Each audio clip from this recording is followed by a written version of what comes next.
Bir kun bir odam davomli duo qilarmish.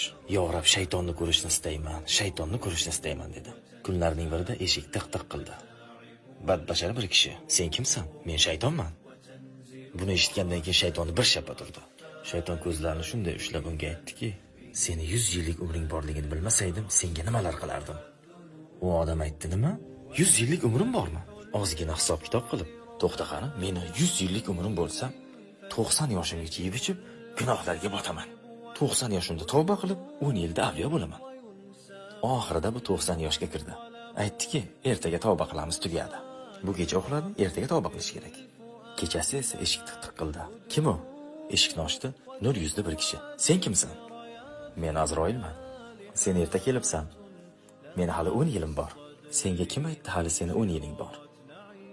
Shart jonini oldi. Shayton bizni shunday aldaydi.